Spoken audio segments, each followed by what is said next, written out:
Hello दोस्तों, हमारा नाम हिमांशु ब्रह्मण्या है और आपके चैनल का नाम है हिमांशु ब्रह्मण्या स्टडी पॉइंट। तो जैसे आपको पता है कि आप अपनी गीतांजलि क्लासेस पे ये वीडियो देख रहे हैं, नियमित रूप से आपको कक्षाएं मिल रही हैं। तो ज़्यादा से ज़्यादा बच्चों को आप लिंक शेयर करिएगा, ठीक है ना, गीतांजलि क्लासेस का।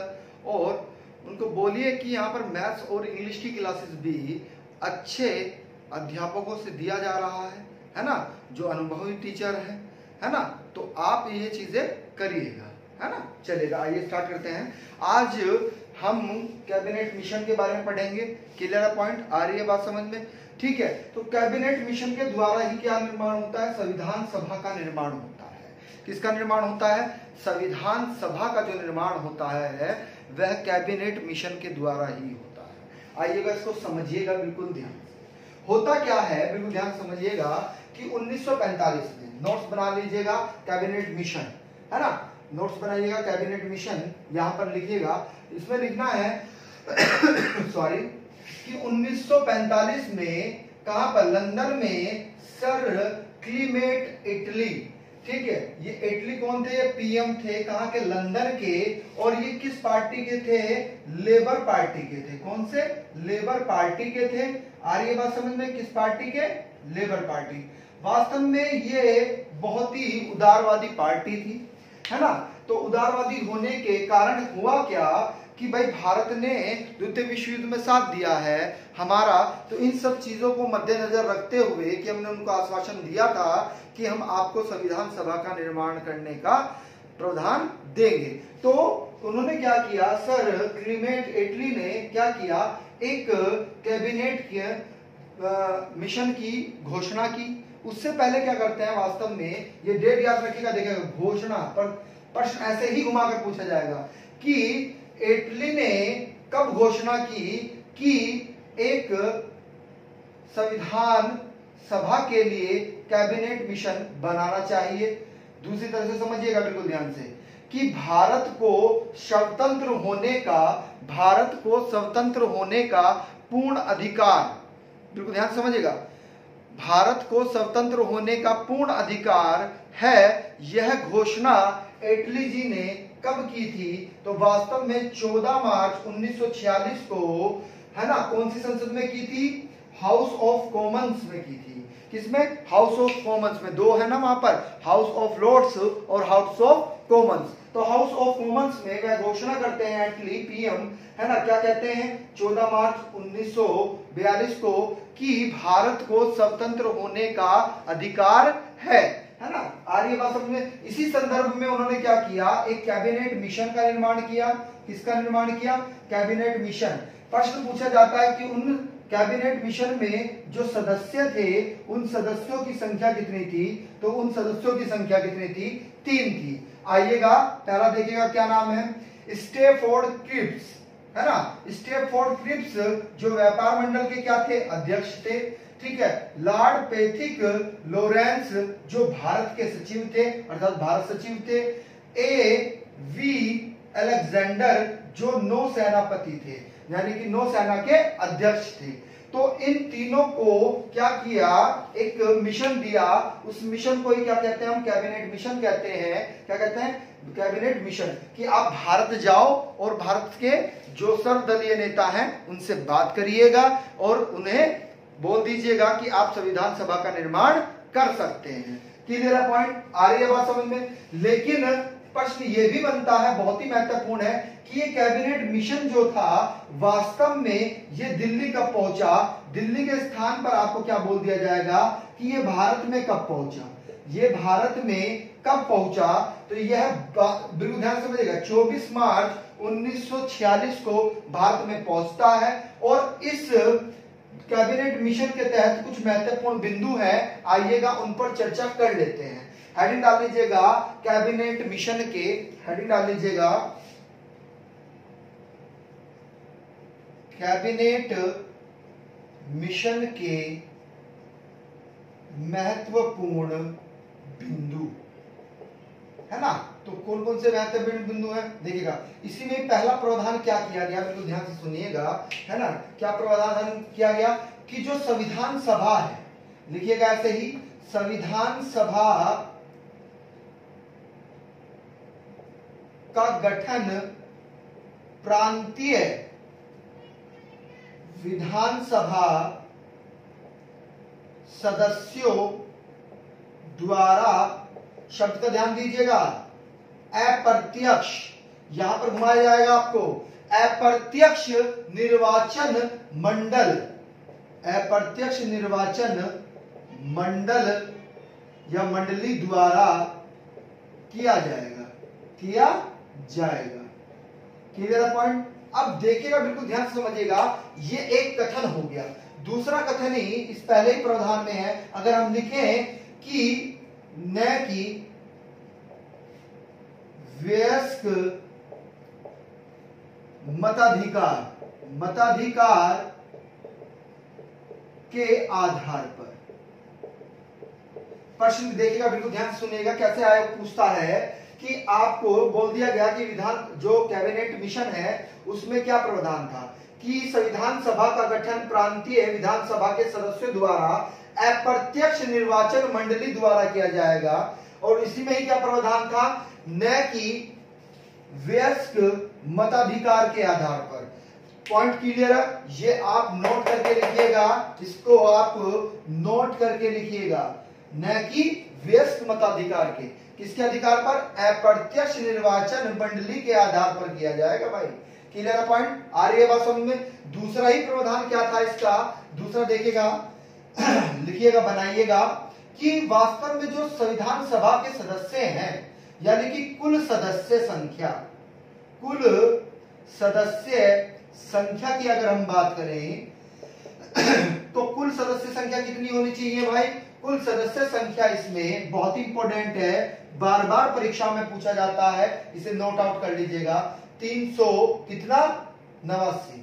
पॉइंट क्लियर है। अभी 389 किस आधार पर है, तो 3 आधार पर थी। कितने आधार पर थी, 3 आधार पर थी। बिल्कुल ध्यान समझिएगा, पहली ब्रिटिश, यानी कि जो ब्रिटिश प्रांत थे आपके, ब्रिटिश प्रांत के क्षेत्र थे, है ना, उनमें बांटा गया। क्लियर पॉइंट आ रही है बात समझ में। दूसरा क्षेत्र किसमें, देसी रियासत जो थी हमारी, उसमें बांटा गया आपका। तीसरा जो 4 चीफ कमिश्नरी थी, है ना, 4 चीफ कमिश्नरी क्षेत्र भी तो थे ना आपके क्षेत्र, वे थे।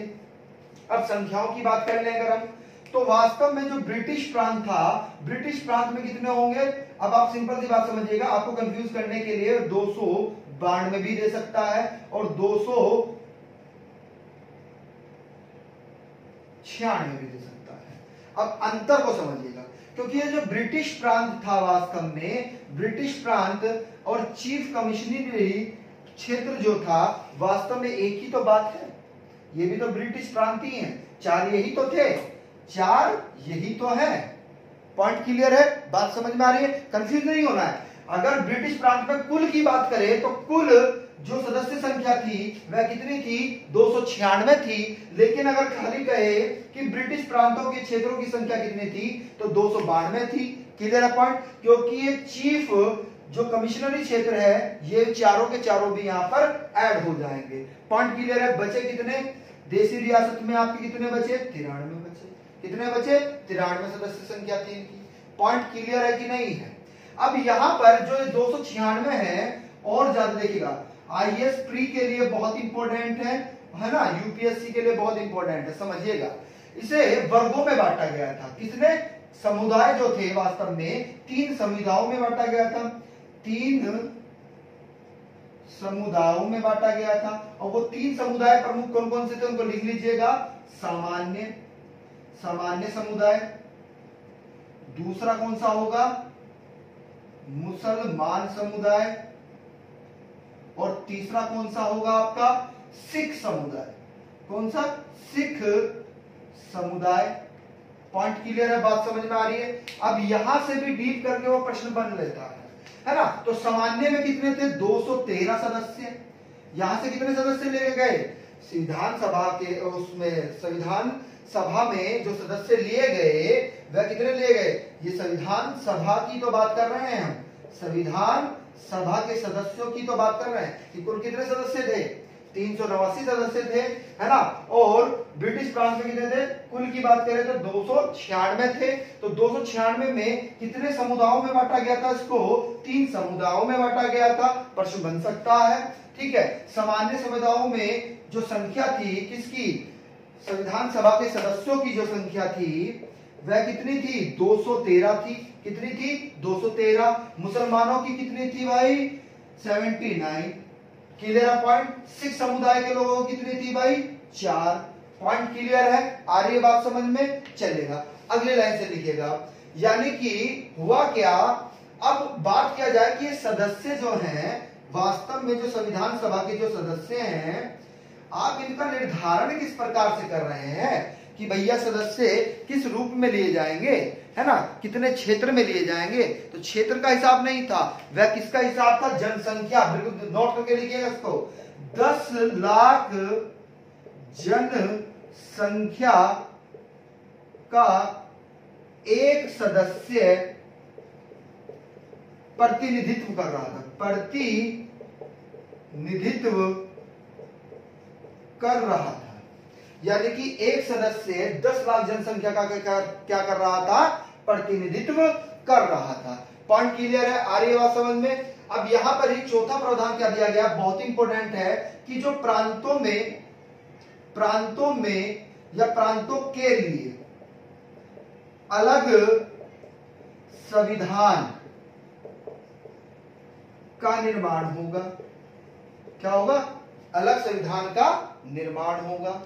और सबसे बड़ी बात यह है कि ये जो देशी रियासत है ना आपकी, ये जो देशी रियासतों की संख्या है, वास्तव में ये संख्या निर्वाचित नहीं हुई है, यानी कि इनका चुनाव नहीं हुआ है। ये क्या हुआ है, इन्हें मनोनीत किया गया है। क्या किया गया है, इनको मनोनीत किया गया। मनोनीत का मतलब क्या होता है कि भैया राजा है, राजा ने किसी व्यक्ति को बोल दिया कि हमारी तरफ से संविधान सभा के सदस्य कौन है भाई, संविधान सभा के सदस्य ये व्यक्ति है। तो वहां पर मनोनीत हुए, ना कि निर्वाचन अर्थात चुनाव नहीं हुआ। Clear point. तो ये भी प्रावधान किसके अंतर्गत था, कैबिनेट मिशन के ही तहत था। आ रही है बात समझ में, क्लियर पॉइंट। चलिएगा आगे चलते हैं। तो ये वास्तव में 3 ही समुदायों में बांटा गया था। क्लियर पॉइंट, चलेगा आगे चलते हैं। अब यहां से महत्वपूर्ण बिंदु में एक और बिंदु रह गया है, महिलाओं का, है ना। ये भी प्रश्न बनता है, तो इसे भी कंफ्यूज नहीं होना है, लिखना है, नोट्स बनाकर लिखना है इसको भी।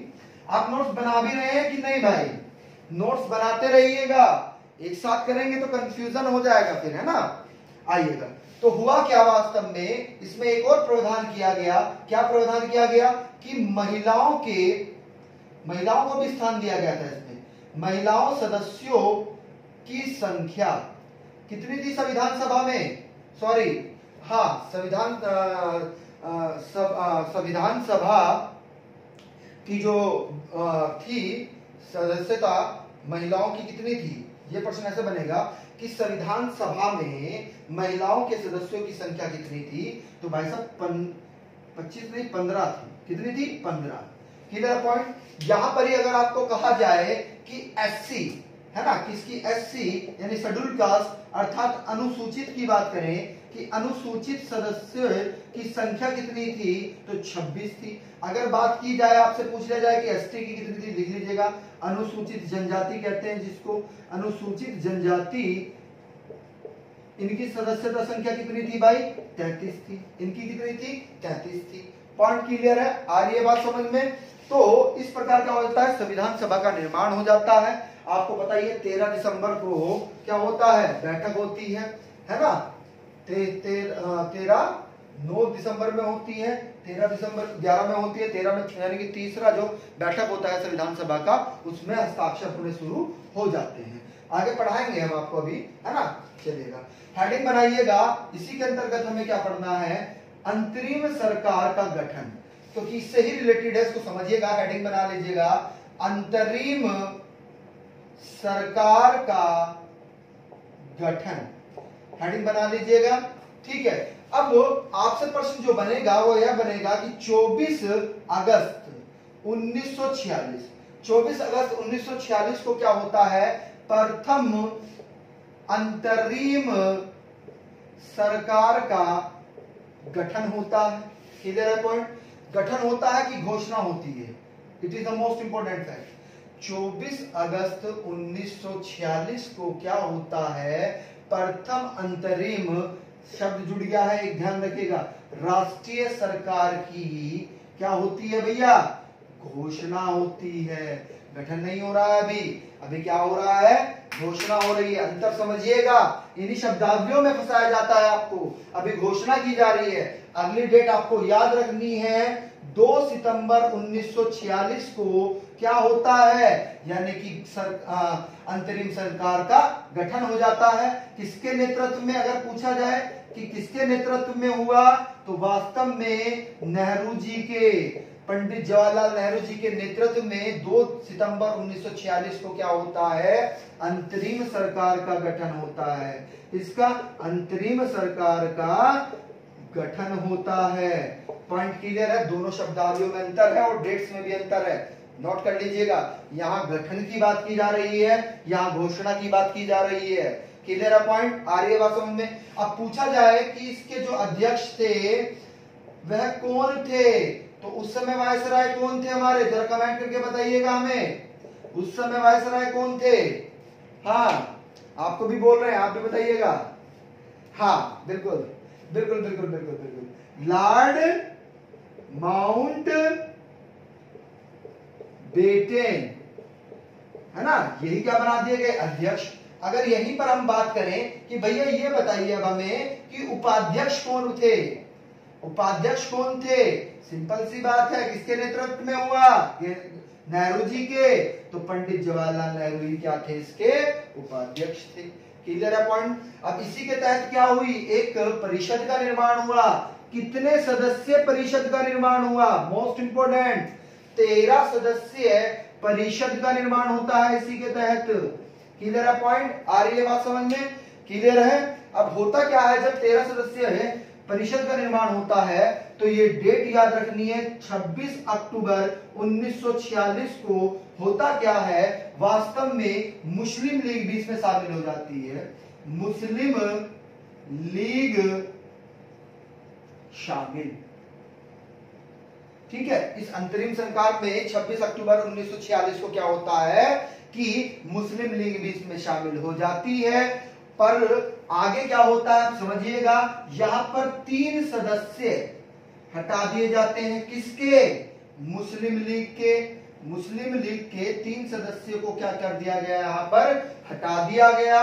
बहुत इंपॉर्टेंट प्रश्न है, समझिएगा बिल्कुल। उनके नाम भी पूछे जाते हैं, नाम हम बता रहे हैं, लिख लीजिएगा आप। एक थे शरत चंद्र बोस, दूसरे थे आपके सरफरत अहमद खान, और तीसरे दिखाई दे रहा है नीचे से दिखाई दे रहा है सैयद अली जहीर। सैयद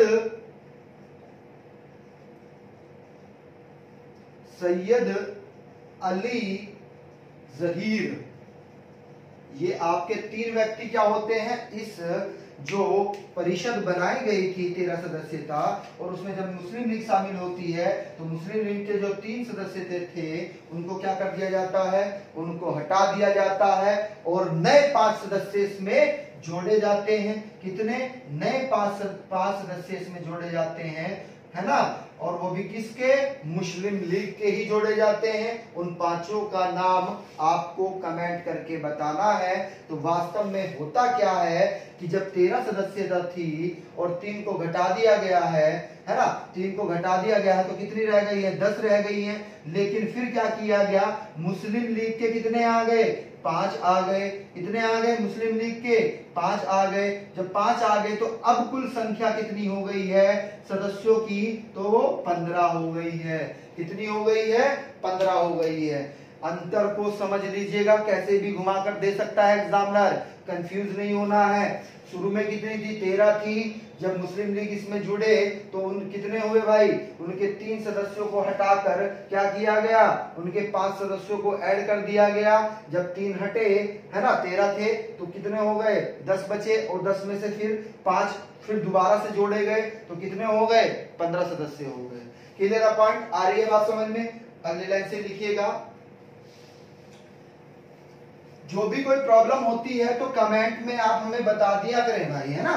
कमेंट में आप हमें बता दिया करें, चैट कर दिया करें, है ना, कि सर ये प्रॉब्लम हो रही है, इसको थोड़ा सा नेक्स्ट वीडियो में एक्सप्लेन कर लेना। जो भी प्रॉब्लम हो रही है आप हमें साझा कर सकते हैं। और वीडियो अच्छी लगी हो तो इसे लाइक करिएगा भाई, और जो नए व्यूअर्स हैं, जो उन्होंने हमारा चैनल सब्सक्राइब नहीं किया है, वो चैनल को सब्सक्राइब करें। आइएगा अब समझिएगा, डॉक्टर भीमराव जी ने इसे क्या संज्ञा दी थी, ये पूछा जाता है, ये प्रश्न पूछा जाता है कि अंतरिम सरकार के संदर्भ में डॉक्टर भीमराव जी अंबेडकर जी का कथन क्या था। तो इसे लिख लीजिएगा, यह एक राष्ट्र यानी कि एक देश की सरकार है जिससे दो राष्ट्र चला रहे हैं। पॉइंट क्लियर है? दो राष्ट्र, सिंपल सी बात है, क्योंकि मुस्लिम लीग बार बार क्या कर रही थी, मुस्लिम लीग पाकिस्तान की मांग कर रही थी कि नहीं कर रही थी, यानी कि एक अलग राष्ट्र हो जाएगा पाकिस्तान, और भारत तो है ही, है ना। तो इसी संदर्भ में क्या कहा अम्बेडकर जी ने, यह एक देश की सरकार है जिसे दो राष्ट्र चला रहे हैं। पॉइंट क्लियर है? आ रही है बात समझ में? चलिएगा अगली लाइन से लिखिएगा, अगला महत्वपूर्ण तथ्य है, ठीक है। चलिएगा, अब होता क्या है वास्तव में कि इससे संबंधित कार्यकारिणी जो थी आपकी, अभी हमने बताया, जो परिषद है, अंतरिम सरकार की जो परिषद है, अर्थात मंत्रिमंडल भी बोल सकते हैं इसको आप, मंत्रिमंडल। अब इसमें आपसे प्रश्न कैसे बनेंगे, क्योंकि यहां पर मंत्री आपसे पूछे जाएंगे, तो आप लिख लीजिएगा वल्लभ भाई पटेल के पास में कौन कौन से मंत्रालय थे? 3 मंत्रालय थे, याद रखिएगा। गृह मंत्रालय भी इनके पास में था, सूचना प्रसारण मंत्रालय भी इन्हीं के पास में था। क्लियर है पॉइंट? आ रही है बात समझ में? अगला लिखिएगा, बलदेव सिंह जी हैं, इनके पास में कौन सा मंत्रालय था? रक्षा मंत्रालय था। कौन सा मंत्रालय था? रक्षा मंत्रालय था। आई चुंदरीगर, इनके पास में, बहुत इंपॉर्टेंट है ये, पूछे जाते हैं, आई चुंदरीगर, ये बार बार पूछा जाता है, ये वाणिज्य से, इससे वाणिज्य, है ना, वाणिज्य जो था वह मंत्रालय इनके पास में था। पॉइंट क्लियर है? वाणिज्य मंत्रालय इनके पास में था। और सबसे बड़ी बात यह है कि ये मुस्लिम लीग के नेता थे। किसके? मुस्लिम लीग के नेता थे। अगले हैं लियाकत अली, जो बाद में क्या बने? लियाकत अली जी प्रथम प्रधानमंत्री कौन है बताइएगा, है ना? लियाकत अली जी, इन्हें जो है पाकिस्तान के वित्त मंत्री, है ना, वित्त मंत्री बने। वित्त आयोग, ये भी कहां के थे? ये भी लीग पार्टी के थे, मुस्लिम लीग पार्टी के थे। अब अगर हम बात करें सी गोपालाचार्य जी की, ये भी इंपॉर्टेंट बनता है, सी राज गोपालाचारी, ये वास्तव में किसके थे? ये शिक्षा के मंत्री थे। किसके? इनके पास शिक्षा मंत्रालय था। क्लियर है पॉइंट? अगले हैं जोगेंद्र, ये भी बहुत इंपॉर्टेंट है भाई, पूछे जाते हैं, इनको लिख लीजिएगा, जोगेंद्र नाथ मंडल, ये वास्तव में विधि कानून के, इसे ब्रैकेट में लिख लीजिएगा, कानून मंत्रालय इनके पास में ही था। और ये भी किसके थे? मुस्लिम लीग के नेता थे, है ना। बलदेव जी कांग्रेस के थे, वल्लभ भाई कांग्रेस के थे। Clear point? राजगोपालाचार्य जी किसके थे? कांग्रेस के थे, है ना। एक और है, उनको भी लिख लीजिएगा, जगजीवन राम, ये वास्तव में श्रम के थे। किसके? श्रम मंत्रालय, इनके पास में श्रम मंत्रालय कांग्रेस के थे। Clear point? आ रही है बात समझ में? ठीक है, तो ये था। नेक्स्ट वीडियो आपका जो रहेगा, है ना, वो अभी एक्चुअली प्रस्तावना जो है वो बाद में कराएंगे, है ना। प्रस्तावना उद्देशिका, पहले इसको समझ विकसित हो जाए, है ना। संविधान का गठन हमें अभी और पढ़ना है कि संविधान का गठन हुआ तो कैसे हुआ, वो पृष्ठभूमि एक बार आप समझ लेंगे नेक्स्ट वीडियो में, तो उसके बाद उद्देशिका चालू कर देंगे। ठीक है, अगर लेक्चर अच्छा लगा हो तो इसे लाइक कर दीजिएगा और ज्यादा से ज्यादा शेयर करिएगा। जो नए व्यूअर्स हैं वो चैनल को सब्सक्राइब कर लीजिएगा। Thank you.